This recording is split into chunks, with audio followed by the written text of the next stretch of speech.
Welcome back, ladies and gentlemen, to another episode of the Whatnauts review show, where each week we have a different story to talk about in a variety of mediums and genres. Could be all sorts of things. We rate it, watch it, do what we have to do, come back here and talk about it. This week, we're going to be talking about Mr. Robot, Season 1. We're going to be covering that the next couple months, once a month at the end of every month, season by season. So I'm excited to talk about that, but we will get into that in just a sec. My name is Kyle Springer, and I am joined, as always, by Melissa Wilkinson. Hello. Hi. How has your weekend been so far? It's been pretty nice. It was raining yesterday, which made it feel normal to stay inside the whole day. Okay, yeah, that makes sense. When it's sunny outside, it feels like it's teasing me. Right? It's like, I just want to go to the park and do something, right? Yeah, so I just stayed inside and cooked and did housework. I watched 2 movies. Oh, man. It was an accomplished day. My family and I watched Into the Spider-Verse together. Over like a good video. We all started it on our own streaming devices, but we had like a video, a voice chat going. Sure. And then me and Jack watched The Lighthouse. Nice. 2 very different films. I think I completed a couple weeks ago, I think on the captain's log, I mentioned I was accidentally on a Ryan Gosling kick. I don't know why, it just accidentally happened, but I watched Only God Forgives yesterday, and I liked that one a lot. It was weird, and I liked it. This is what I've heard. Yeah, it's good stuff. But that was it. That was my day yesterday. We had to delay crossplay because my computer was having some issues. Stuff like that, so... But we are here for some Mr. Robot talk. Yeah. I'm excited for this one. We so the past couple of months, you and I covered all that is currently out of the Venture Burrows. Yep, which is 7 seasons. Yeah. And so we broke that up by like 2-3 season chunks. Yeah, because they have shorter episode orders for each season. Some of them are like 8 to 16. Yeah, and that was a lot of fun. That was a show that I hadn't seen. But this whole thing of covering a longer show once a month was your idea, and this is one that we planned for. Like we're like, all right, we need to do Venture Brothers, and then you were also like, and I don't want to like presume that you want to do this one. No, but I know you would also really like. I gave you Mr. 2 Robot. pitches, and you said let's just do both of them, one after the other. True, it's true, because I just like I've seen Mr. Robot Season 1 3 times now. This was my 3rd time watching it. I've never made it past Season 1. I don't know why. Yeah, what a mystery. I absolutely love Season 1. But I just haven't made it past that. So here we are. We're finally gonna do it. We've now completed Season 1. Let's start talking about it. First off, general thoughts. What did you think? So I didn't know anything about the show going into it. I had the most basic premise in mind, and I'd heard good things about it, but vague things. And I knew going in, like, this is going to be kind of twisty, kind of weird. The main character is an unreliable narrator. So I thought I was prepared for such things, and no, I'm not. Like a couple, not prepared. Like 3 episodes from the end of the season, it's like, oh, everything you thought you knew, those are lies. Yep. Exactly. I remember watching this show for the first time, I think on Paul's recommendation. Mm, I don't remember because it was a long time ago.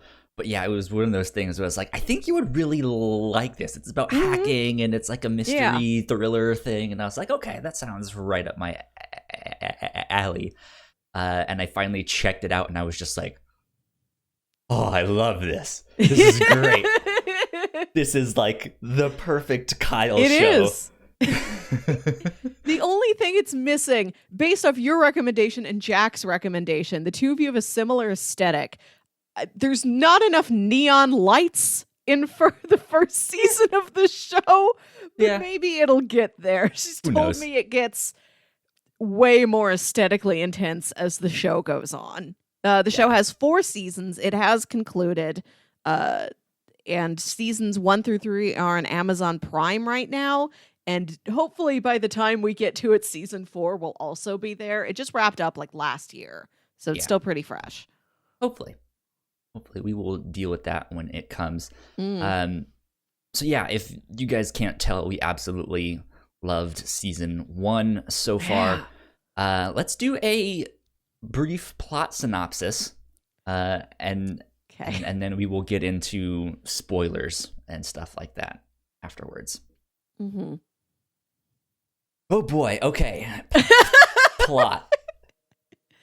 At its core, this is a story about a guy who works as kind of like a tech engineer at a cybersecurity firm. And they have some big clients. Their main one is the biggest conglomerate in the world. It's your Apple mixed with Amazon.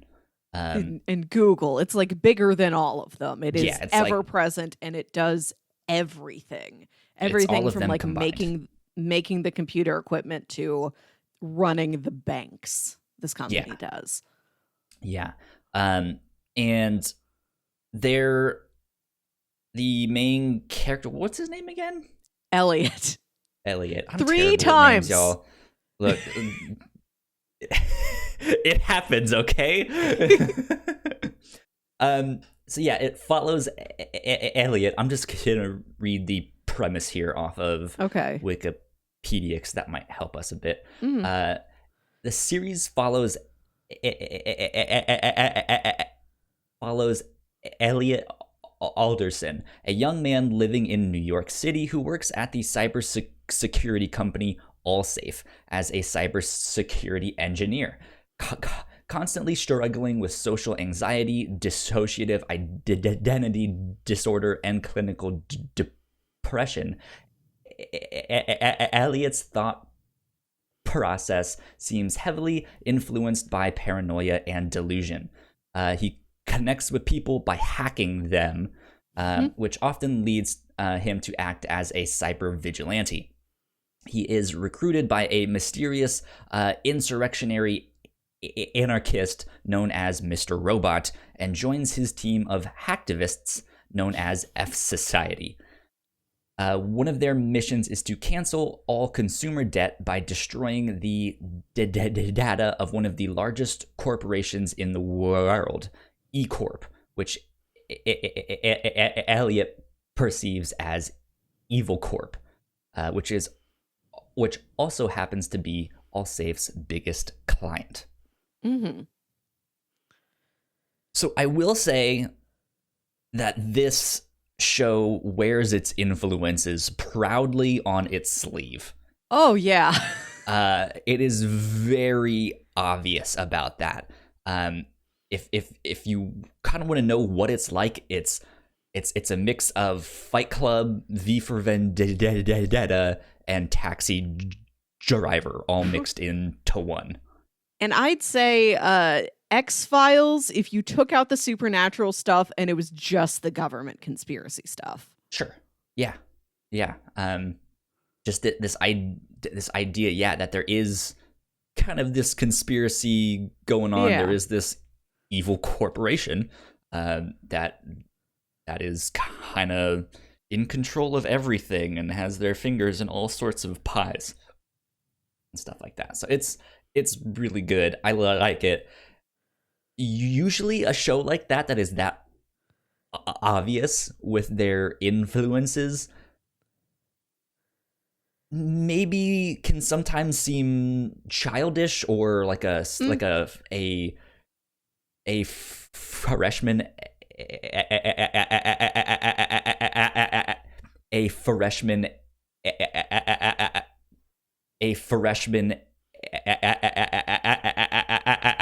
I cannot speak. God damn it. Holy cow. I think you guys know what I'm trying to say. Yes. But yeah, like it just it seems like it seems like it wouldn't be as good as it is, but somehow this show it makes it fantastically. I have never seen a show like this before. It doesn't really develop much of a pattern or structure. Mm-hmm. So you never feel like you really have your feet on solid ground at any time. We both love Lost, for instance, right, which is a very twisty show.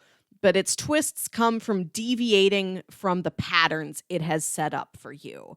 You expect something to happen, it doesn't happen.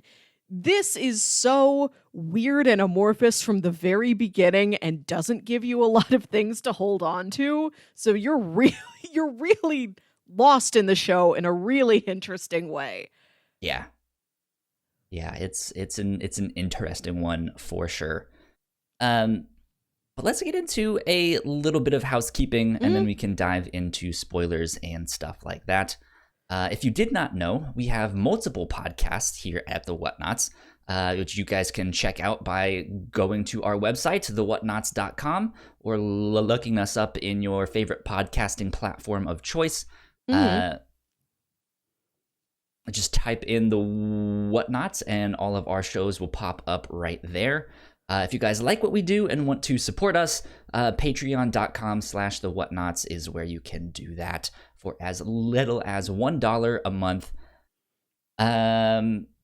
We have some exclusive content at our $3 tier that you guys can check out.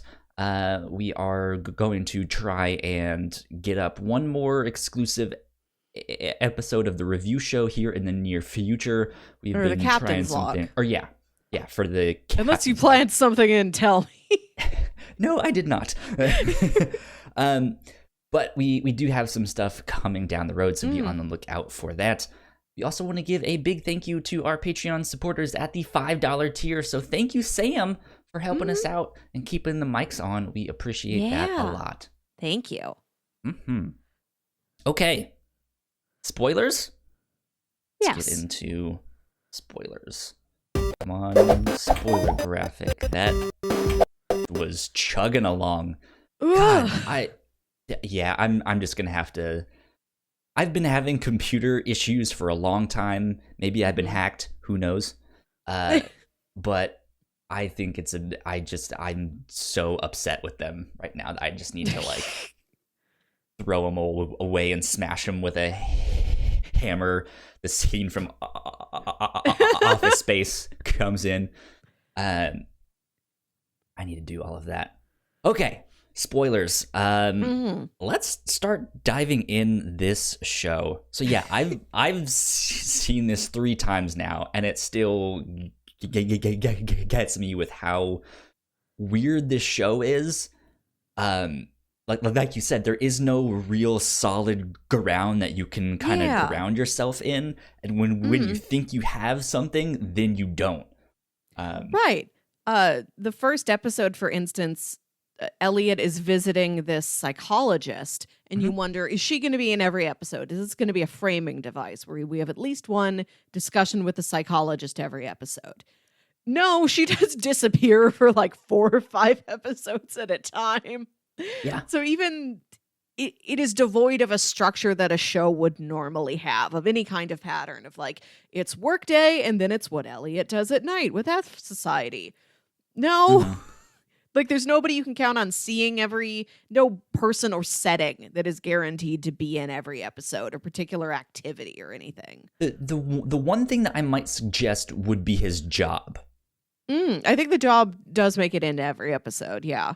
That's maybe the most stable so far, but even that is on thin ice. Yeah. And it's not because he's a bad person or anything like that.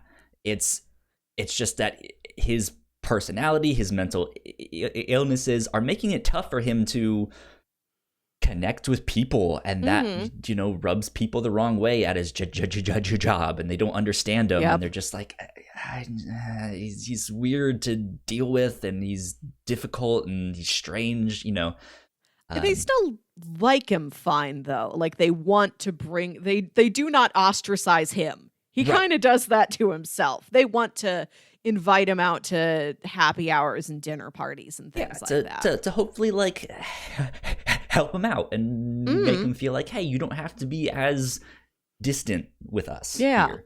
But it's they're still just like, I just don't understand. Like, we've tried so many times. What else do we need to do? But yeah, his job, I think, is the most stable so far. But the one that got me was his sister, which is, I think, maybe the first big twist of the show. Yes. Okay. So going into the show, I said I knew nothing about it. When I Googled this to pitch it to you, when we were starting on this project, I'm like, let me give him the basic, because I didn't know at that time you had watched the show, maybe. Twice. Or no, already. No, I Googled it because I just wanted to double check, like, remind me, what year did this come out? How many seasons in it is it? About how long are the seasons, etc. I had been under the impression Rami Malek is Mr. Robot. I'm reading the basic logline description, and it says Rami Malek plays Elliot, a man who gets wrapped up in Christian Slater as Mr. Robot's weird hacking plan. I'm like, oh, I've been Christian wrong Slater's this whole time. Well, I knew he was in it, but I didn't think he was Mr. Robot. I had the entire plot backwards. I thought Rami Malek was the shadow man and Christian Slater was the normal office guy. Backwards. So I went in going, oh, okay, I was wrong about that. And then I get to episode 8 or 9. It's like, oh, no, I was right. He is Mr. Robot. They're both Mr. Robot. We're all Mr. Robot. I am Mr. Robot too. Yeah.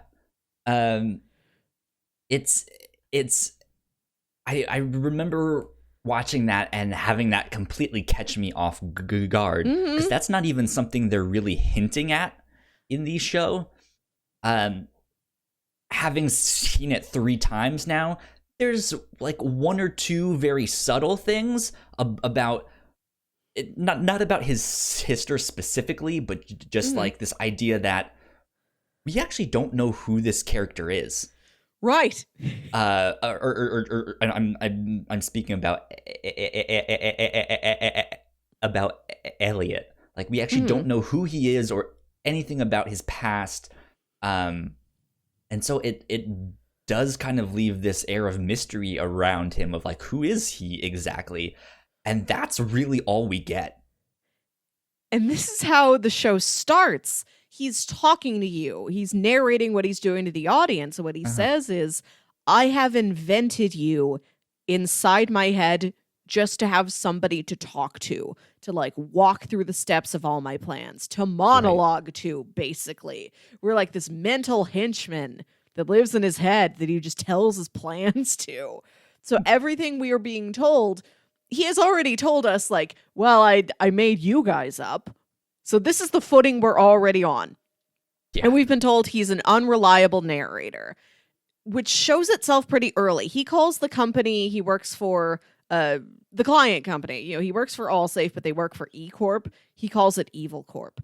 Everybody calls it Evil Corp. Not just like him and his... Yeah, not just like him and his friends at the office call it Evil Corp. When there's something about it on the news, it says Evil Corp CTO accused of this. So we know what we are seeing is filtered through Elliot's perspective. We get this already. I'm expecting more things like this. But there's this woman in the F Society hacktivist group that he becomes kind of comrades with. They work on this plan together. The plan goes off. They're becoming more like friends. Like they have this moment of victory, and she looks at him and she says, Elliot, you're the best. I really love you. And he kisses her, and then she backs off like, Elliot, what are you doing? Don't you remember who I am? And he's like, you're Darlene. She's like, Darlene and who else? And he's like, I remember now, you are my sister. Which is the most bananas twist I have, and the wildest way to introduce this twist I've ever seen. Yeah. And I forgot her. The thing is, what's really amazing is that in that moment, you feel the exact same way that Elliot is feeling. You have no idea what's going on. Happening, and you're just like, that's Darlene, right? And he's like, you're Darlene. And you're just like, yes, that's Darlene. And you're just like, what is going on? Yeah, we just met Darlene. Yeah. No, and this is when you learn, like, oh, his illness is so bad. He has completely, he has forgotten his sister. He forgot he even had a sister. So when we're introduced to this character, it's like we are meeting her now for the first time. Elliot and us both. She's just a lady, which is why when she says, I love you, he's like, this girl is interested in me. It's like, no, because she's known you for 28 years. That's why. Yeah. So it's a crazy moment. But then I think from that moment on, you really realize I know nothing about this show. Like, what is going on? What else am I not expecting? Is his dead father still around? Turns out, yes, kind of. Yeah.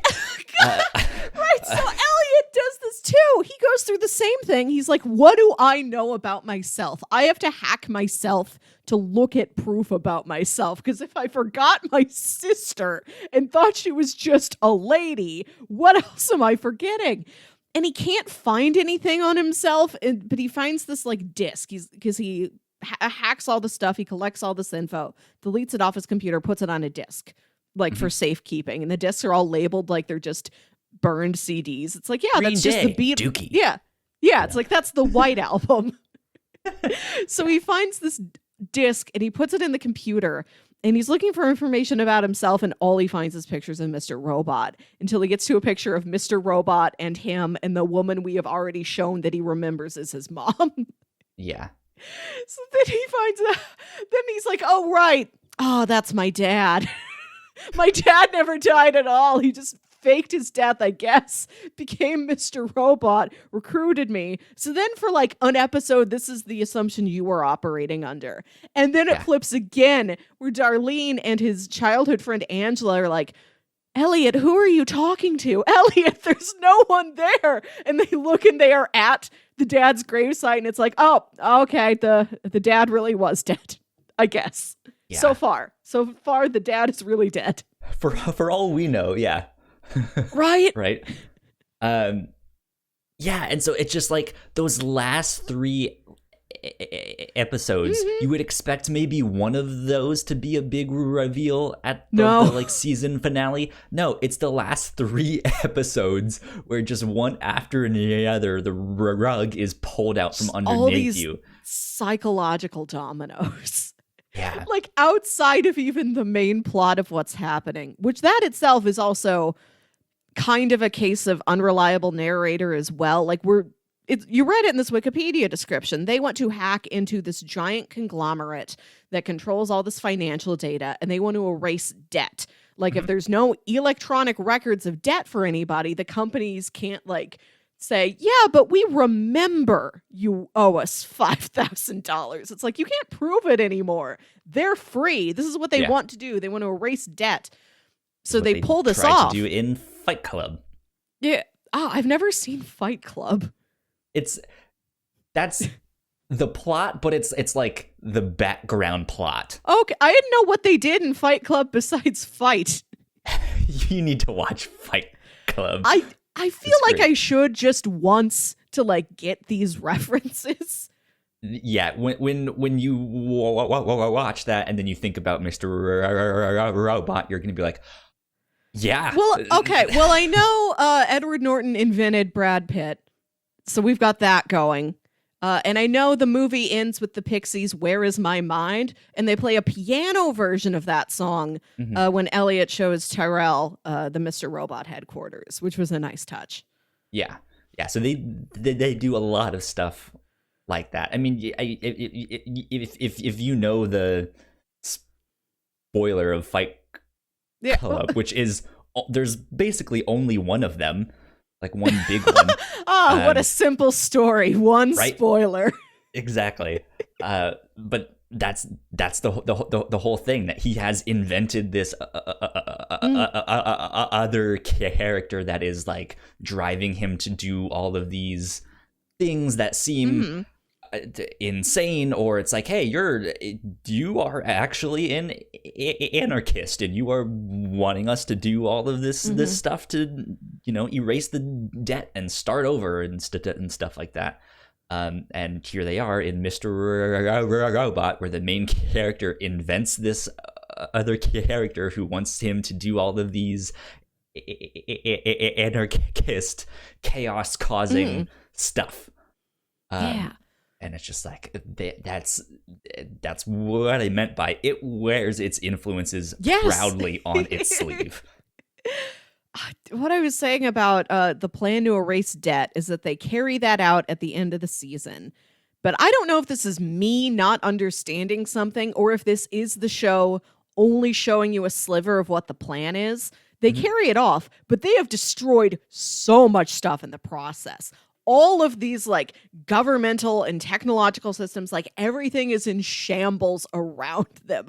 The world is on metaphorical fire, not literal fire, except for when they burn the computer parts. Like the ramifications of what it is they've done seem 10 times worse than what we've been led to believe. Again, I don't know if this is me just not getting it or if this is something the show deliberately did. It's a little bit of both. Okay. Because when we see things, it really seems like they're only talking about this one company, this one building. We need to blow up the physical records in this one off-site location. There is something that goes wrong when they learn that in that one off-site location, they are duplicating these paper records and sending them out to 5 more locations around the world. So they then have to do all of that stuff. You don't really see them go to those locations. They learn that their thermostats are basically all on the same network and stuff. So it's like, oh, well, we've kind of lucked out with that one. But I think it's also one of those things that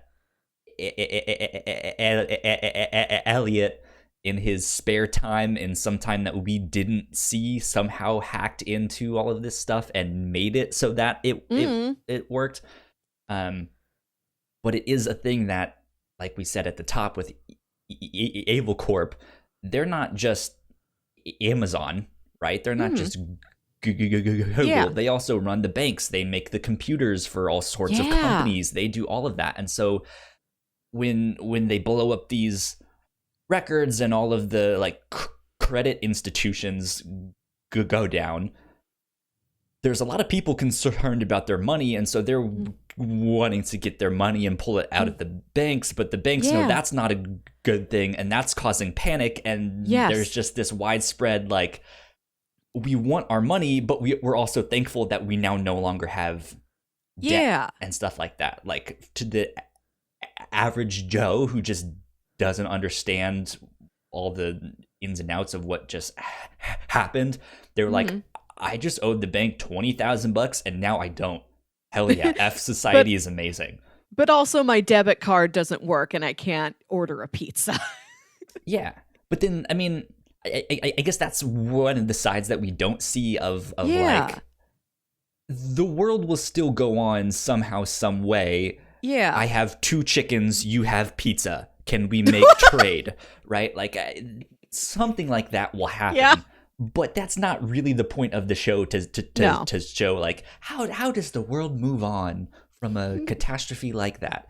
It's more about the technical hacking side, which even then they make a joke in their own show where they're like, man, I bet someone out there right now is making a TV show about hacking that's gonna screw up this generation's idea of what hacking culture actually is.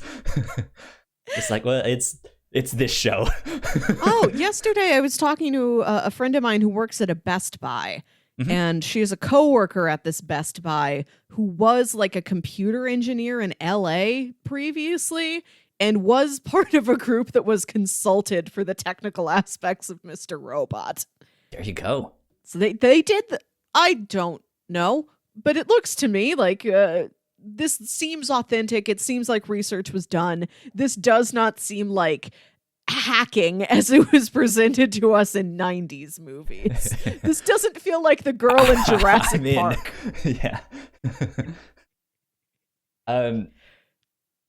Yeah, I mean it like it is very technical. It does seem very well researched, but I think like you pointed out, I think they've kind of dramatized certain things where it's like, okay, maybe it wouldn't have had that big of an impact where people are rioting and protesting in the streets all with these fake magician-looking masks. It's the Monopoly Man. Yeah, the Monopoly Man. Just like that's their V for Vendetta reference. Also, because V for Vendetta was basically Alan Moore's argument for why anarchy is a legitimate form of government.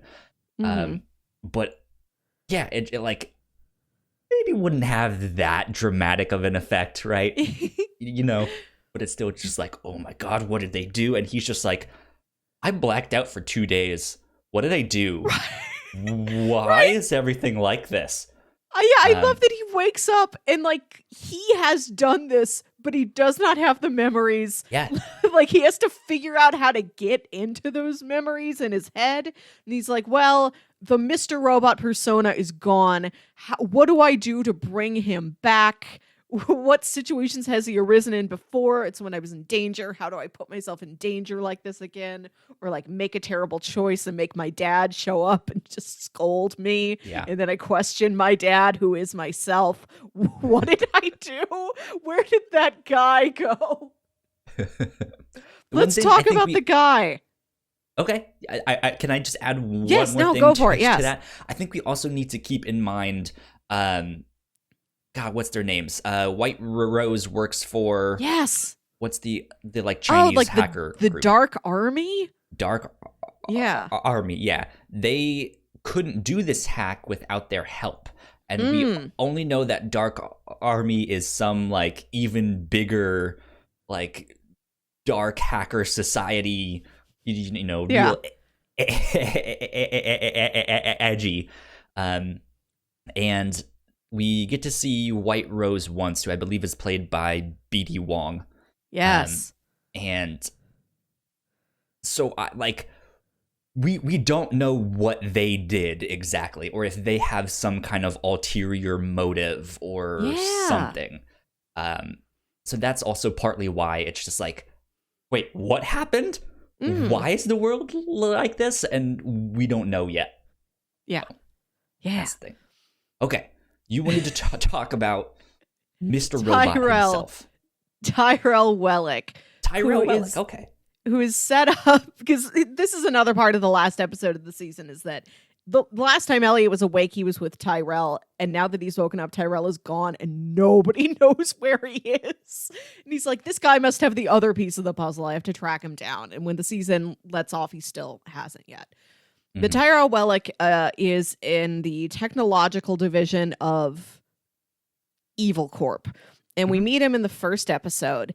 And he just seems like this kind of suave, pretentious, playboy, like big businessman sort of character. Like you see him And immediately you're like, that's the villain. He's got this classic corporate villain look to him. Yeah. And then like that episode, the first episode and the second episode are about him like offering Elliot a deal. Like, we saw this hacking that you did. We know what you're up to. Join us. Come work for us. This is what he's proposing. But after that point, this is when Tyrell stops being a villain and we start following his personal life, where he has this wife and he's trying to get to the chief technical officer position in Evil Corp. Like, he's trying to climb the ladder and he has this wife that's like pushing him to climb the ladder. And all of his plans to try and do this are a disaster. So the first time you see this guy, it's like, this is a suave, put together, calculating man. No, he is so scared of everything. None of his ideas are good ideas. He's living in an absolute panic. He's not a villain. Like, he's not a good guy, but you see, this is not the ultimate foe that Elliot has to come up against. He's not really a threat to anybody. He kills a woman. I don't want to brush that aside, but I mean, in the grander scheme of the show, he is not what you think at all he is being set up to be. Yeah, he's still kind of the villain of season 1, but by the end of it, you kind of realize, he's just a small fry. Like, this is not who's going to be the real villain of the show. I mean, maybe it is by the end of the show. I don't know, but it's the show is definitely making it seem like this is not who we should really be concerned about. You're right. Yeah. He's got this whole other plot line, which is very Macbeth. Amid all this other, like, I see that this movie is Fight Club and V for Vendetta. There's one strong Macbeth subplot where his wife, who is, you can't get a handle on this guy. Like, every time you think you've got it, you don't have it. Like, the first time you see his wife, and his wife is pregnant, which makes her, in the audience's eyes, feel more vulnerable, I suppose. Sure. And he's going off to do this plot. It's going to work his way up the ladder. And he's like, I am going out tonight. I am going out for us. And it seems like he's kind of cold to her. And then when he comes back later, then it kind of flips. Like, she's kind of cold to him. And then the next time you see them, it's like, they're kind of on the same page. Like, they get what she's in on all the plans. He might not tell her all the details, but she knows, you're out there doing conniving things to climb the ladder. Do some things, Right, yeah. Then sometimes they talk about it and it is more like, we are partners. We are doing this together. I support you. Like, it keeps flipping. And then it becomes more like, she's the boss.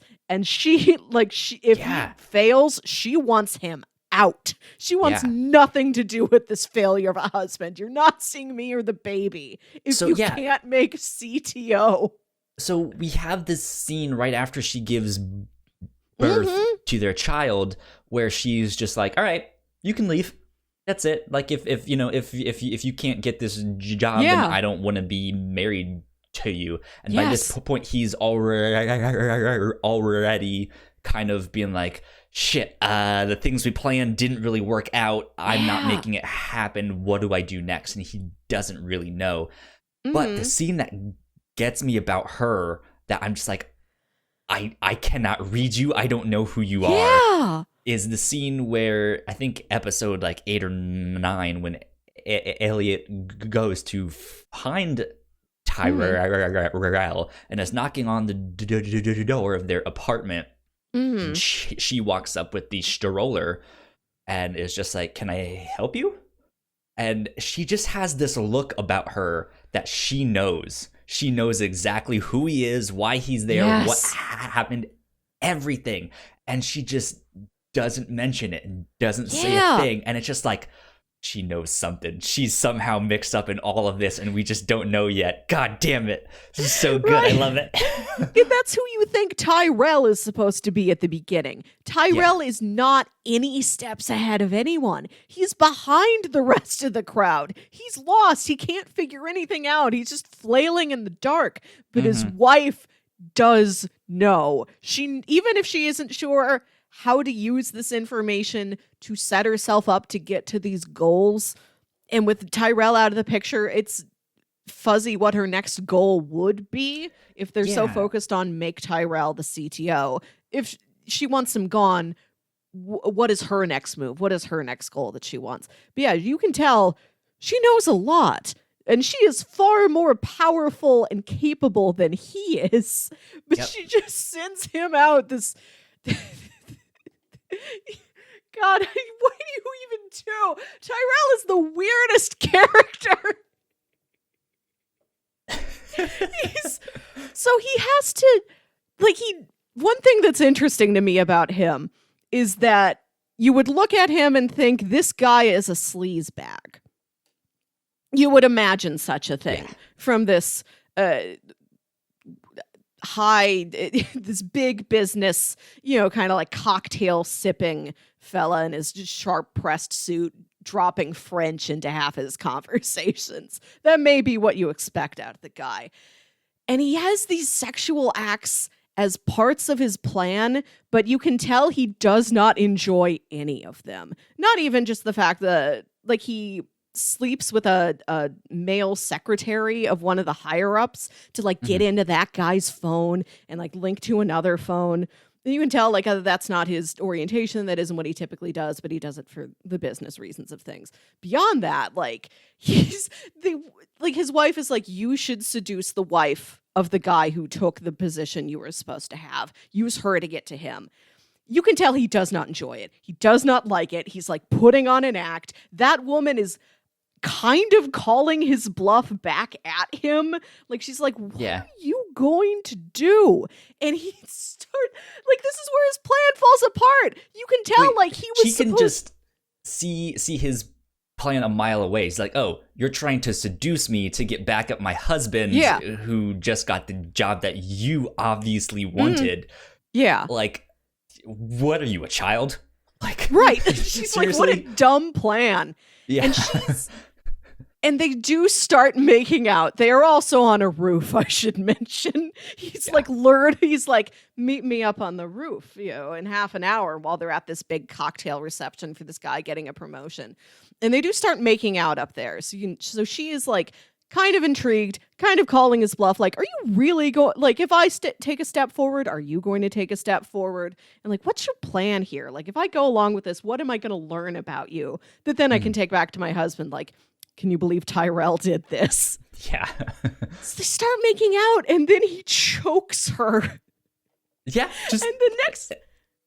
He chokes her to death. And the next scene you see with him and his wife, he's acting really nervous, and his wife is all you had to do was have sex with her. And then it seems oh, that was the plan. That was what his wife told him to do. His wife said have sex with that woman, and he started to and panicked and choked her instead. And he's sobbing the whole time. He's crying the whole time. He hates everything he has to do.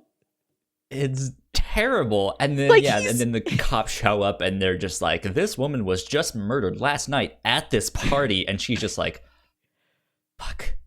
Come inside. Let's deal with this. Tyrell is fascinating because he's not a good guy, but he's not a good guy. He's not good at being a bad guy either. Right. He's a bad guy and he is bad at it. But he's not a bad guy in any of the ways you think he is going to be a bad guy, which is so interesting to me.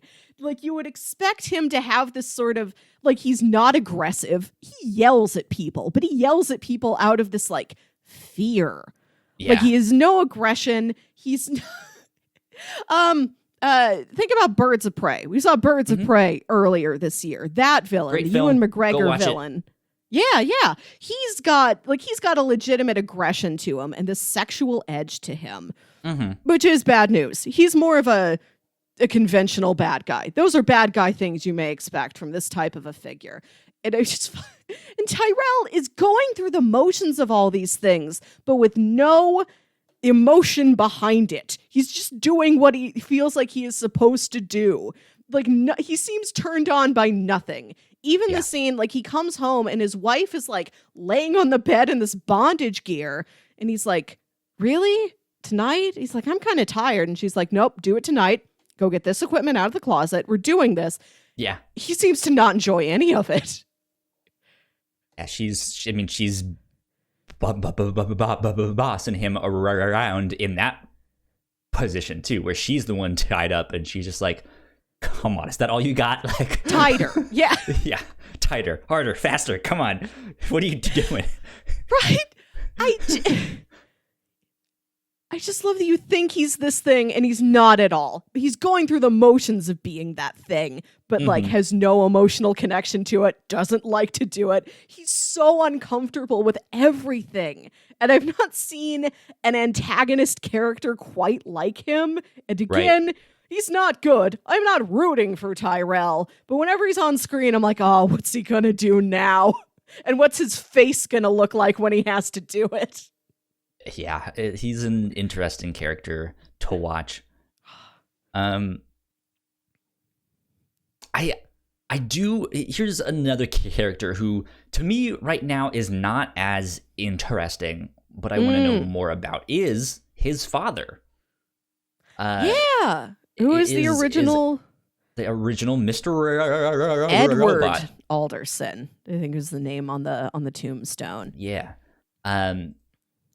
We just don't know much about him. It doesn't seem like he was a great father, but at the same time, Elliot almost has like a Stockholm syndrome type of relationship with him. I'm not sure if that's the right word, but like just that he still kind of idolizes him and still kind of needs him and wants his advice of like, aren't I doing the right thing, or how do I do this? And so like I want to see more of him, and like, who is this character? Yeah, you do get this really valuable flashback where you see that Mr. Robot was the name of an electronics store his dad owned back in the 80s. And like a customer comes in and is like, I paid for a mouse yesterday and I took these bills out of my wallet and I thought I put them back, but I'm short $20. I remember your little boy was running around. Your boy took $20 from me. And the guy's super belligerent about it and is like, I want you to give me the $20 back. I want you to apologize. He's a dick, yeah. Yeah. And Edward, the dad, is like, no, I'm not doing any of this. And then Elliot comes out. And Edward's like, give me the $20. You want to go see a movie with this? This will get both of us into a movie. You want some popcorn? And Elliot's like, what? Aren't I in trouble? And the dad says, yeah, what you did was wrong. But that guy was a dick about it. Like he's like, I'm not going to be mad at you. It's like, you came out on top for this, which is a really interesting perspective. And I think it shows that his dad is... like, his dad gets him. His dad works on his level. Maybe he's not the greatest guy, but, like, he has an attempt to, like, understand and empathize with Elliot and watch out for him in the grander scheme of the world, right? It's like, even if you aren't the best, you're better than these people around you, and that's worth something. That gets you into the movies. And his mom seems to be... just an absolute terror. And maybe this is why he likes his dad so much, is that his dad is just not his mom. And we don't know anything about the mom. We also don't know how Darlene fits into the childhood picture. Like, he remembers that she is his sister. We did see her once as a child in that weird scene where she comes up on the scooter, is singing Farajaka and stuff like that. But at the time, we don't know that that's her. Right! Yes, I forgot about that scene! Beans, wow. That is like the major foreshadowing of his life, and he doesn't remember his life because the lot where his house should be is completely gone, except for this 404 error poster. And he's just like, that's weird. Why is nothing here? Oh, well. And then just like... walks off, and that at the time you have no idea that that was his sister. He doesn't remember anything because he's hacked himself previously and like neatly tucked it away, deleted it off of his computer so he won't remember, and stuff like that. And that's why he's just like, oh, like he's screwed up. Yeah. But like we don't, so his mom was terrible to him, but we don't know like what his mom, we don't really know Darlene's relationship to either of the parents.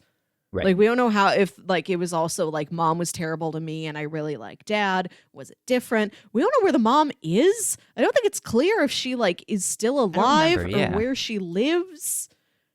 So that's still out there. Interesting. Yeah. Good stuff.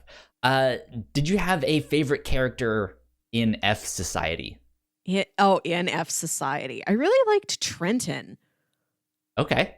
Yeah, because you look at the cast of hackers and she seems like the least likely one to be there. Like the other guys seem a little bit more like stock archetype hackers, like a little bit more. And I like her story that she's like, yeah, my parents immigrated here from Iran. They worked these really hard jobs. They were buried in debt they won't get out of. She's like, I'm just doing this for them. Like she doesn't have that same anarchist spirit everybody else has. She's like, I just want my parents to not have any debt anymore. Yeah, I think she's my favorite too, just because she's the one that really does have that character moment. I think they've strangely given her or given us the most of her. Yeah, like she's the one that has the most character, and I would love to see more of her and her story, but I know that's probably not going to happen because it's not about her. Well, I don't. All of this who stuff, knows?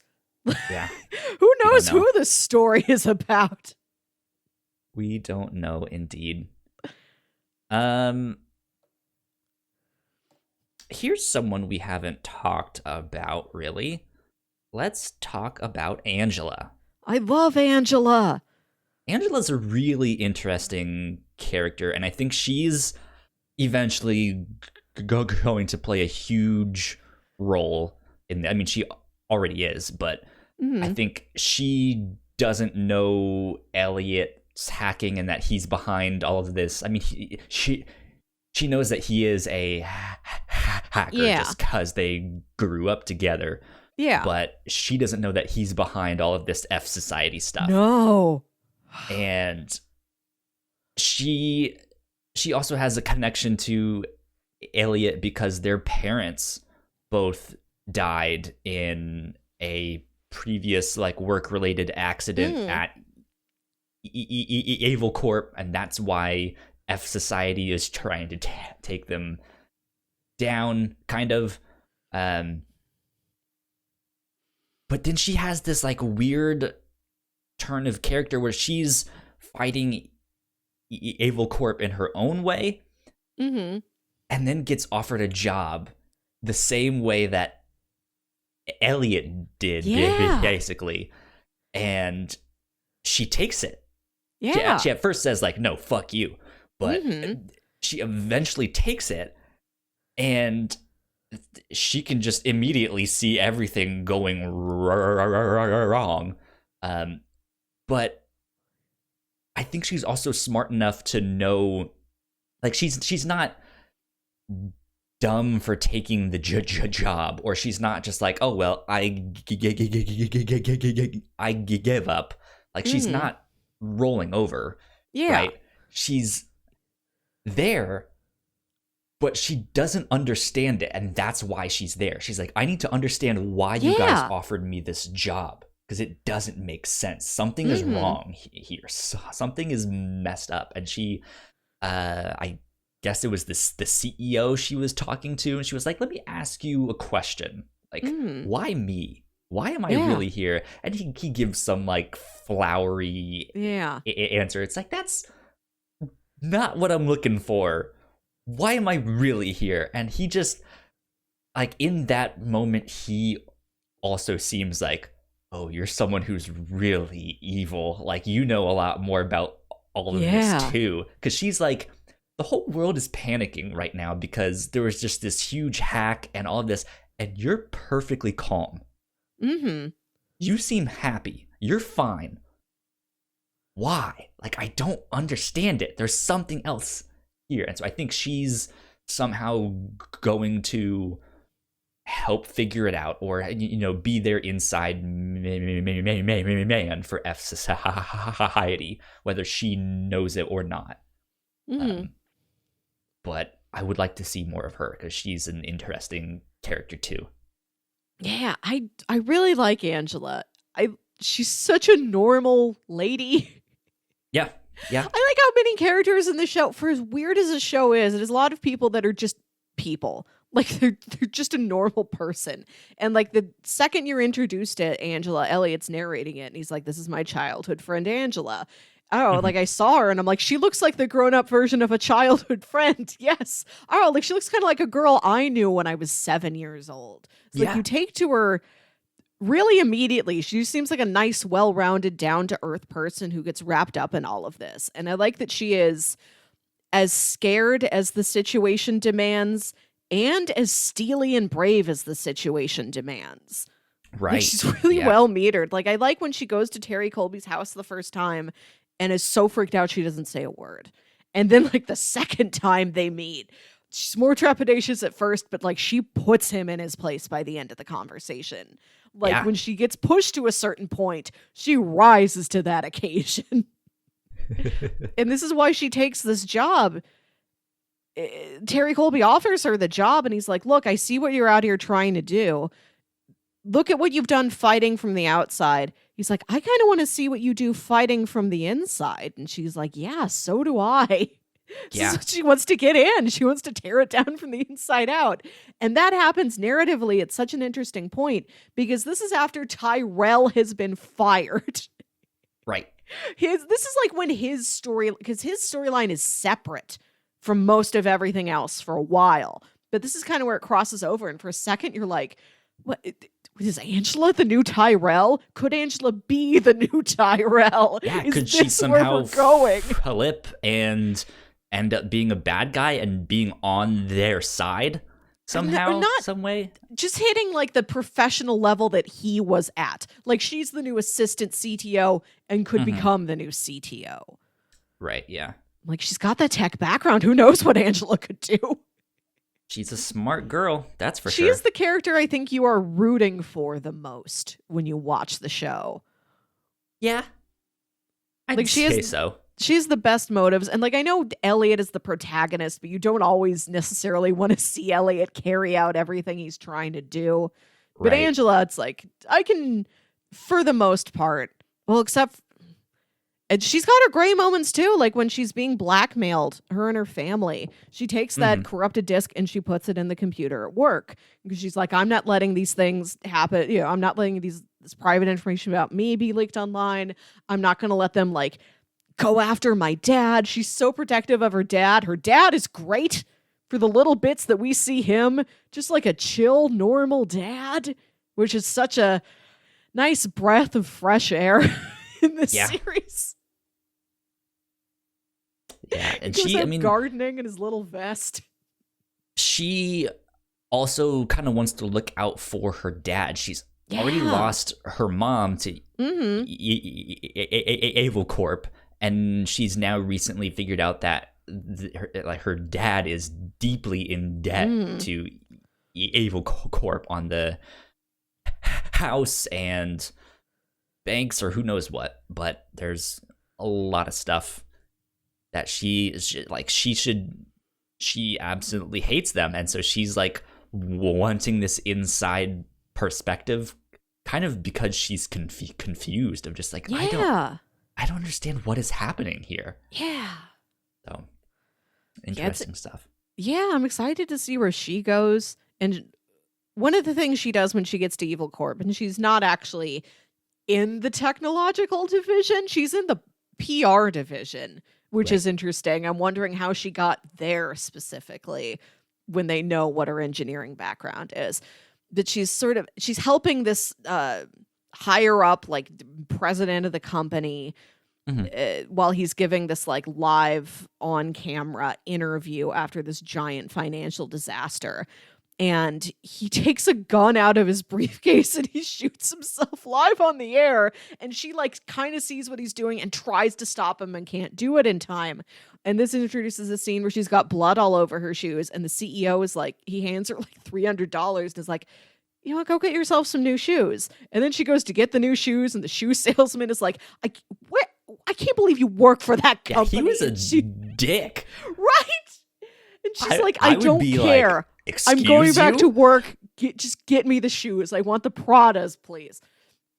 But I'm interested to find out, like, if she does find out Elliot is behind this, whether he was fully aware of it or not, whether he knew every ramification of it or not. Will she side with him or not? Or will she look at him and say, I get what you're doing, but you still caused the most traumatic thing that has ever happened to me. I get blood on my shoes because of you, Elliot. Yeah, that's a good point.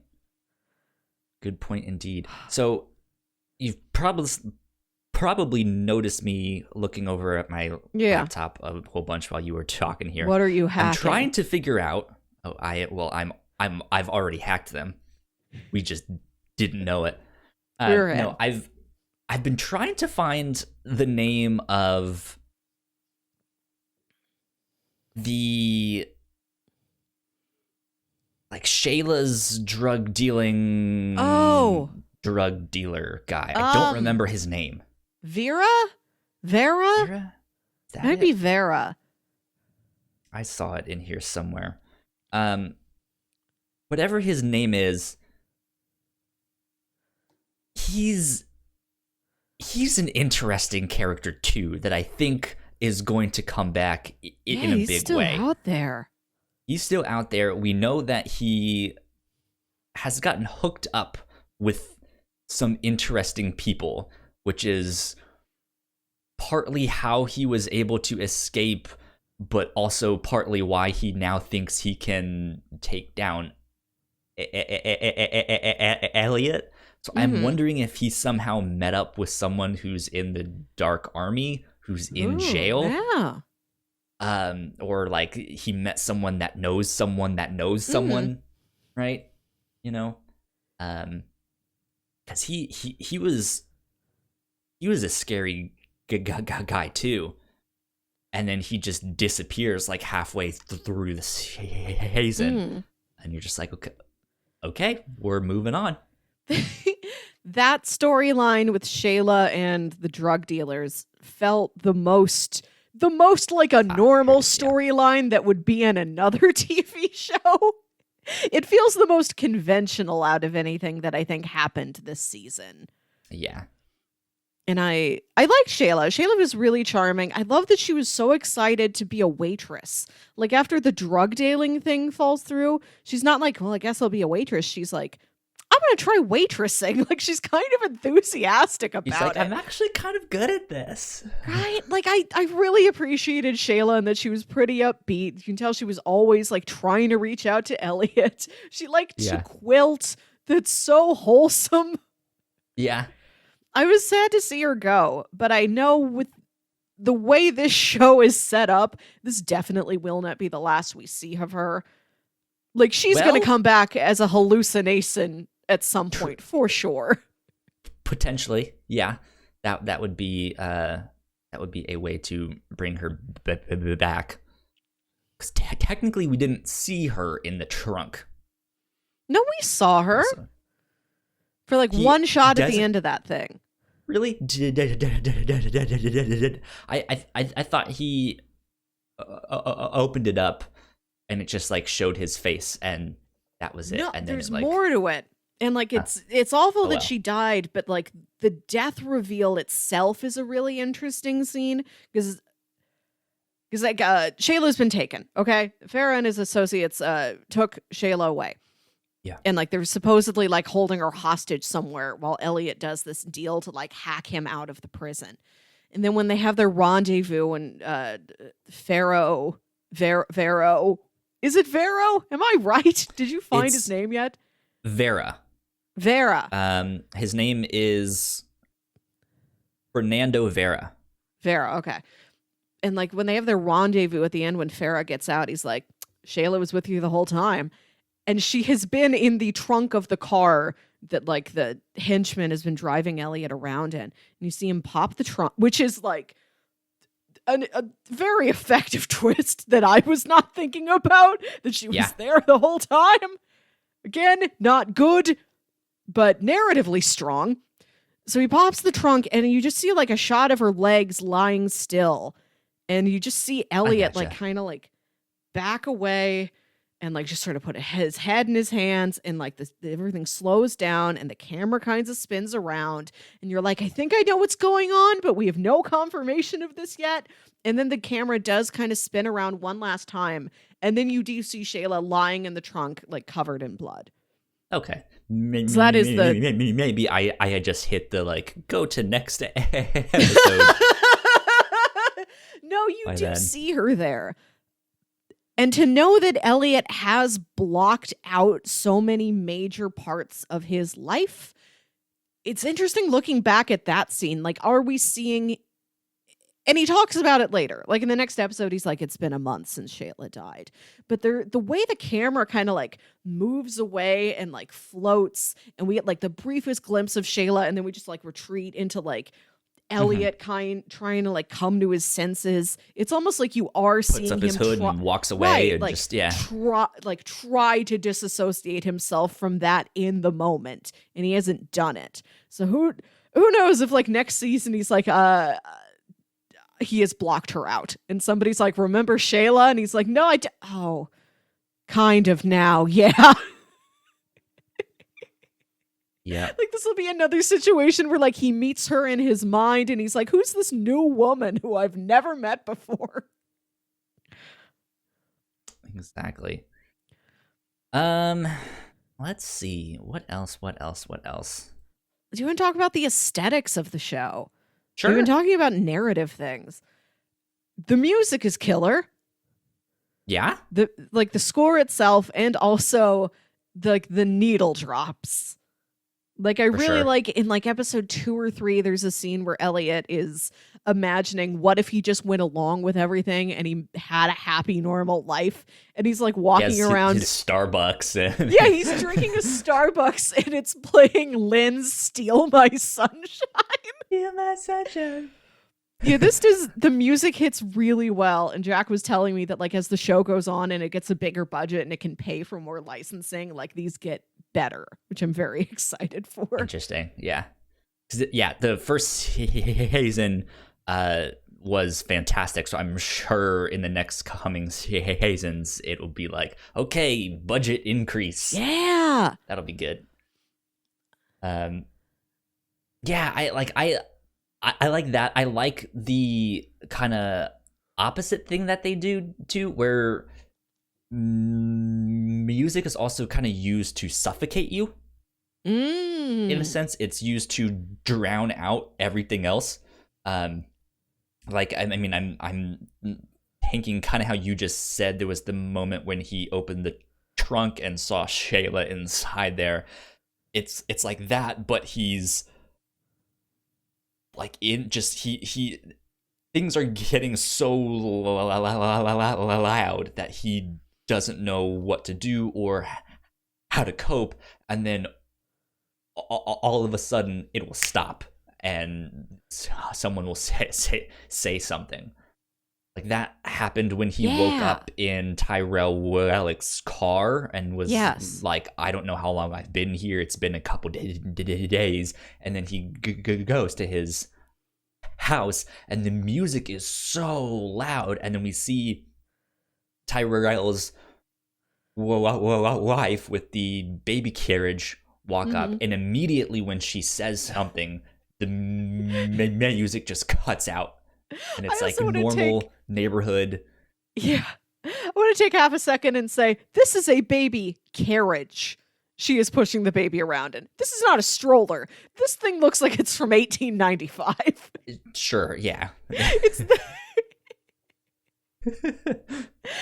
like there's so many odd decisions in the show, and the whole thing is weird, so nothing really sticks out. Like if this happened in an episode of like The Good Wife or some normal drama where a woman has a baby in an ancient looking carriage, you'd stop and you'd be like, what's going on? But here it's She's just like rich. She has expensive tastes. All right, sure, she has it. One of my other favorite little details is like, I think it's in episode 8 or something. It's like right before the twist where you find out Darlene is his sister, where Darlene has taken that gun and she wants to give it to Elliot. Like, hey, I know you're going to go have this meeting with White Rose. Like, I want you to be protected. Take this gun. And he says, no, I'm not going to take the gun. And she hides it in a popcorn cart at the arcade where they're hiding out, and just the image of a gun being buried under a bunch of hot, fresh popcorn is really good to me. And then that's not picked up again, I don't think. Is the gun still buried under all that popcorn? Still hot and fresh. Is somebody gonna pull out a real buttery gun next season? It slips out of their hand. No, I mean, the place is abandoned. It's really only F Society that goes there. Somehow the electricity and still works and no teens. one is checking up on that. I don't know.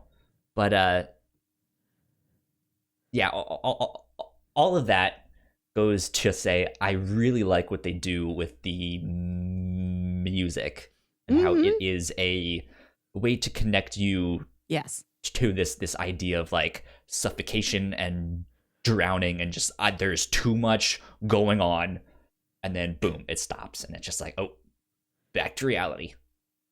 Hope there goes gravity. Yep, exactly. So yeah, I mean, I besides that, I didn't really notice too much about the music. The thing that I like is more so just it's also beautifully shot. It is. Like, this is a very cinematic show. Yeah, and for as much as it's filmed in like empty, dirty apartments, like it still looks great. Right. Just like These are the settings where the show takes place. It comes in 3 categories. Like, okay, high-end apartment, low-end apartment, office, dilapidated carnival. Yeah. Those are the only places the show goes. Yeah, but it like I like that. I like all the stuff in Times Square, just like all of the lights, all of the people in masks, just like the whole. Well, I don't know. Like I like the F Society videos. Yeah. But I think those are also one of the things that I'm like, these look like the cheesiest things ever. It's really funny. Like it's someone who is not a hacker or not a motion graphic designer for that stuff, trying to design for that stuff, and it just looks overly smooth and clean, and it's just like these guys aren't designers. They wouldn't know how to do this stuff. Give this to the intern to make, and they will make something even better. I mean, that may not be the case. Yeah, give it to the person that has only taken one Avid class. Right, yeah. Like, I mean, not that they did a bad job with them. Again, I liked it. But it's just like, this seems overproduced for what they would be doing. Oh, well. Yeah. But it was good stuff. The show looks really good. I will say something I realized about it is that the visuals are like very deliberate and very impressive. And when they need to get kind of weird, they get weird in a great way. Like the episode where Elliot is on morphine withdrawal and he's hallucinating all these things. He hallucinates his office. The office with all of these cubicles, but it's also this like romantic restaurant. So the cubicles all have like a bouquet of flowers and like a little candle. That was a weird scene, yeah. That's my new aesthetic. Cubicles that are also a romantic, softly lit restaurant. That's where I want to be. What would the name of that aesthetic be? It'd be like a business romantic. Business romantic, yes. Yeah. This is the aesthetic I want. Business romantic. I'm just going to show up to the office in one of those big blousy peasant shirts that the woman wears on a romance novel cover next to Fabio, but then like with my pencil skirt and my sensible loafers. Right. And you can have a business meeting with someone and stuff like that. It's great. I do have a bouquet of flowers on my desk at work and at my desk at home. And since I'm not at work, that means I just have 2 on my desk at home because I took it with me. That works. But yeah, that was a interesting scene because they're eating fish. Elliot thinks it's the fish that he has at his house, even though it's a different kind. They're talking about installing a Raspberry Pi, and then he gets a Raspberry Pi for desert and stuff like that. And so there's all of this like, I like this weird symbolic stuff that's happening here. I don't understand it, but I like it. Yeah, I like it. The show, I will say, I wouldn't describe it as flashy at any point. Not really. Which is an odd thing to say until it gets to the Times Square bit in the final episode, where Elliot is hallucinating that he is just alone in Times Square at night, empty, completely empty. It's beautiful. It's dazzling. And you have all these giant neon signs blinking at you. And then one of the screens is like a big Christian Slater now. Yep. It's great. This is the first time I think I would call it like, okay, we're seriously going for like a big, flashy, dazzly punch with the aesthetics that we have. And who knows what they do from here on out. Jack was telling me, she's watched all of it. She's like, season 2 gets real aesthetic and real dreamlike. She's like, if season 1 was styled like a David Fincher film, season 2 is styled like a David Lynch film. Yes. Good. Yes. Good. I like that. I like the sound of that. Mm-hmm. Yeah. I don't know if I have much else to say on this show right now. I know there was that one scene in particular, I think in episode 1 or 2, I forget which one, when Elliot is at his therapist's and he does that whole thing. I guess that's the last thing I will mention I like. They do a good job of cutting in like footage from real life news events and stuff like that to give you this like weird creepy feeling.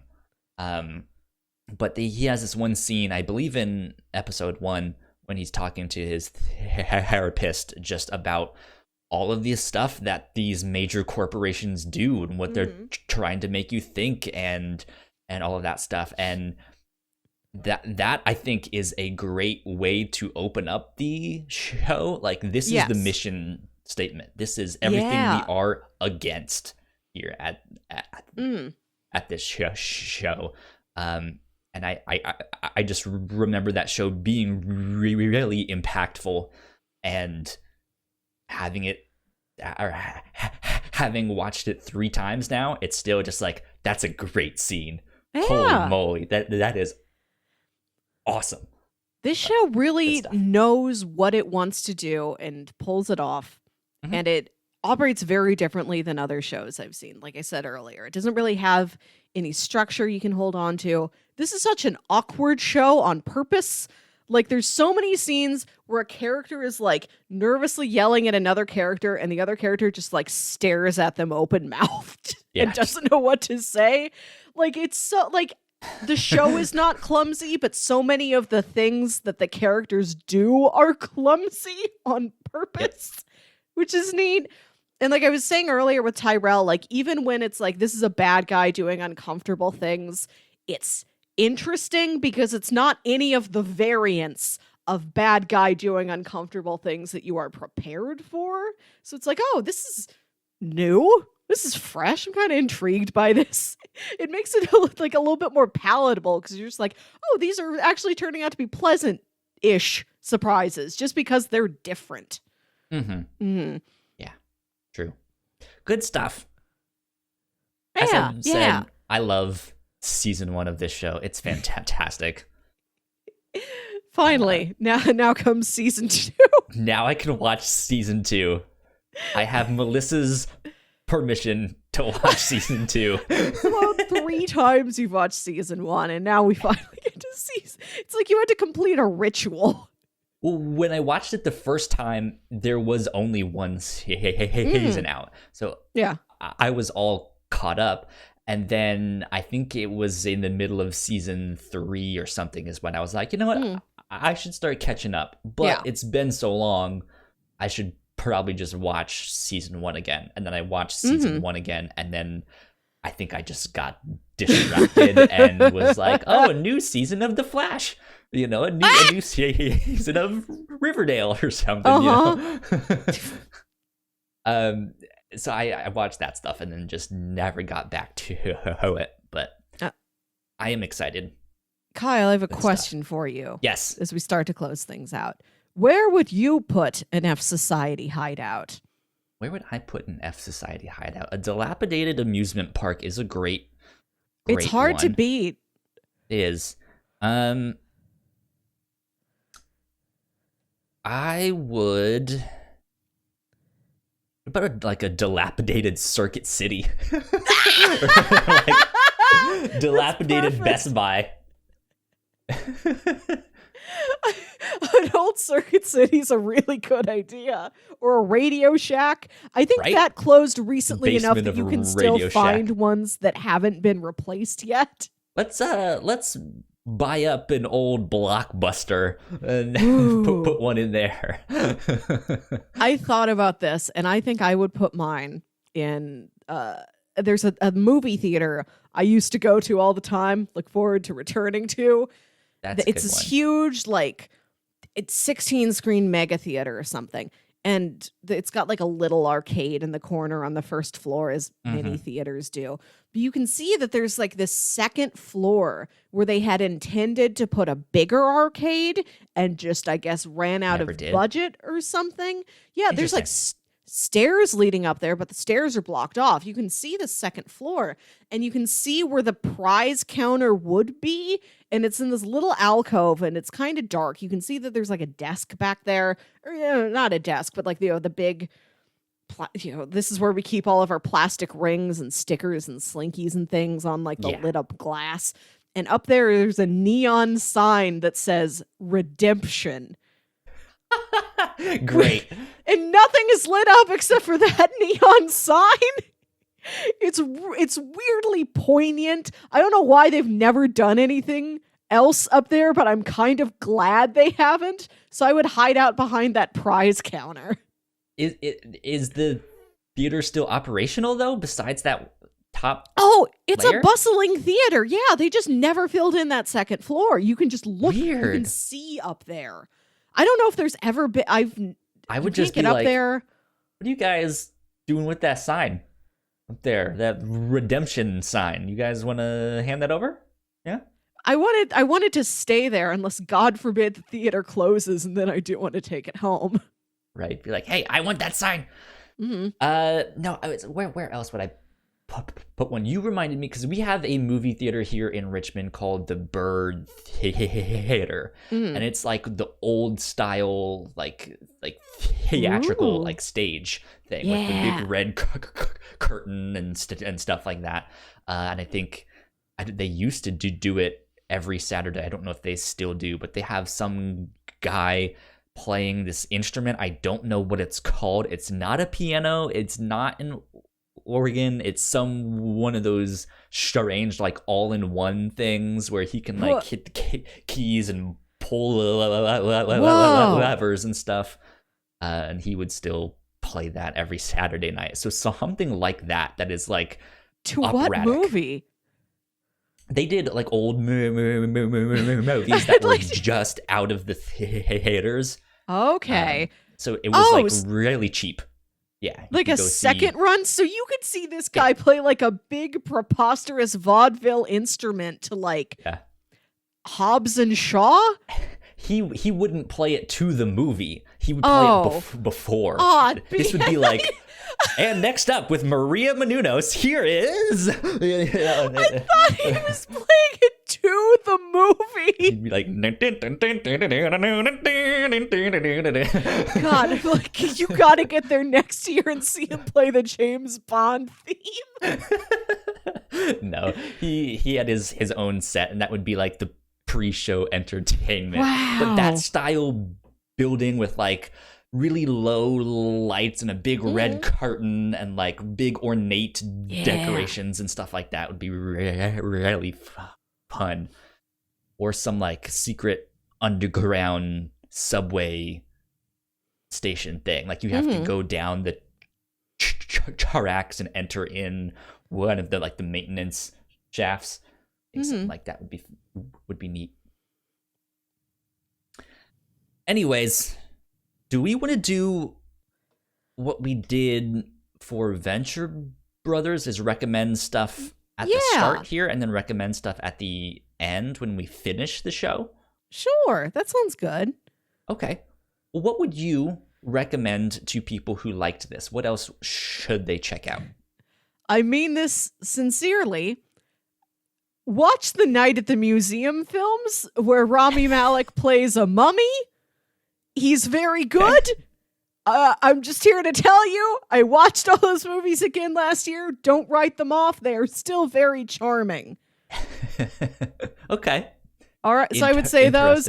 And I would say, as earlier mentioned, the X-Files. If you just want that paranorma, that paranoia and paranormal things too, but yeah, watch Paranorman. Also very good. It just got that paranoia and that conspiracy and that they're out to get me. I'm on the run. Who can I trust? What's real? And there's also these supporting characters in X-Files. It is these trio of hackers named the Lone Gunmen, which is a joke because there are 3 of them. You cannot be lone gun men. They're just like these weird, quirky side characters that pop up every once in a while when Mulder and Scully need to hack something for any reason. And watching the show, like, reminded me of them. Go find some of the Lone Gunman episodes of X-Files. Good stuff.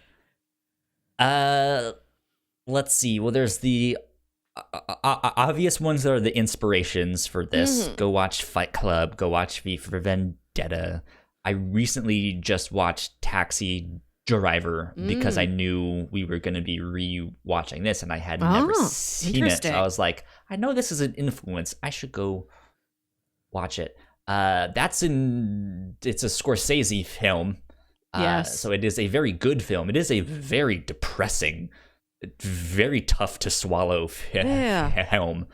So I don't know if I would like earnestly recommend it, but it is definitely an influence on this film. The other things I would recommend, there's an anime that I really like called Steins Gate. That's more about you've mentioned the show like 7 times in the history of the podcast. Because it's great. I think you mentioned it last week. Maybe I did. Who knows? But that's a great one to check out. That is more sci-fi. There is more kind of conspiracy stuff. It is based around time travel and stuff like that. I would also check out. I just had it. Because you mentioned X-Files, that made me think of Fringe. Yeah. Which is also kind of like here's some weird science happening, and there's a team investigating weird science. Also watch the movie Weird Science. I guess there's that too. That one I think would be an interesting one to watch. There's not as much hacking or stuff like that. It is a lot like the X-Files. But it does also have that weird like mystery conspiracy, what is really happening here in this show. And oddly enough, Riverdale? I think that show has the right amount of like bonkers of just what is happening. I am going to back you up on Riverdale. I've only seen like 8 episodes of this thing, but it does have the same, like, there's a mystery going on. Everybody's trying to like figure out, well, I guess this isn't really a mystery show. It's a mystery show for you, the audience, trying to piece together anything that happens. Yeah. But it's also like there are secrets. People are covering things up. We're fighting against these authority figures. And it also is like a very capital A aesthetic show. And it is sort of eerie and dreamlike. Yeah. And I'm assuming you've only seen those 8 episodes from season 1, but it gets even more bonkers in this is what I've heard. Down the road. We slowed down when Luke Perry died. We haven't picked it back up yet. I would like to see more of this thing. I do not mind it. The show is wild. Yeah. So yeah, it's an interesting show for sure. And then there's stuff like Hackers. Go watch Hackers. Oh, Hack the Planet. Have you heard of the movie Pump Up the Volume? No. This is a movie from the late 80s, maybe like 1990. This stars Christian Slater, a young Christian Slater, and he is this like nerdy guy at a high school who secretly, after hours, runs a pirate radio station out of his basement. Maybe I have heard of this. Yeah, where he's this Sounds like familiar. Anti-establishment, like punk guy who like offers weird advice to the fellow teens that call in, and he talks about like tearing down the corrupt school board. There you go. I can definitely see like when they were building this show, they're like, we need the pump up the volume guy. Yeah, we need him. Sounds good. Mm-hmm. Okay, that's about it for recommendations. Let's wrap this up and mention what we are going to be doing for next week. It's extremely different. Next week, we are watching both Paddington films. And you thought Darla being his sister was the big twist. Us watching the Paddington films immediately after watching season 1 of Mr. Robot. But the Paddington films are on the same level of critical acclaim. This is why we are watching them, because the Paddington films are not just popular or successful or beloved by families. They are critically some of the best reviewed films out of the last handful of years, and we need to know why. Neither of us have seen them, so we are going to be checking them out. Usually at this time, we make pitches, and it's like, hey, we have these options, and then we pick. But we already went ahead and picked this out last week. Yeah. So that is what we will be doing. Paddington 1 and 2 next week. Join us for some critically acclaimed old-fashioned family fun. Or whatever it is. I have no idea because I've never seen them. I would categorize it as old-fashioned family fun. Okay. That works. I am excited for that stuff. Melissa, where can they find you on the internet if you are not being hacked? You can find me on Twitter and Instagram at WilkyWit. That's WILKYWIT. You guys can find me at YoKyleSpringer on Twitter and Instagram. If you guys want to stay up to date with our show, we are at the Whatnauts on Twitter. Go like, share, subscribe. Tell a friend, tell a foe, hack the planet. Hack it. There you go. We will see you guys next time. This has been episode 104 of the review show. We will see you guys next week. Bye. Bye. Thank you so much for checking out our podcast. We hope you enjoyed that one. Leave a comment down below what else you would recommend for people who liked season 1 of Mr. Robot. Leave a comment down below for all of that stuff. In the meantime, go subscribe to our channel right up there in that corner over there. And then go watch one of our other videos down here in that corner as well. That would help us out a ton, and we would appreciate it a lot. But until next time, we will see you later on.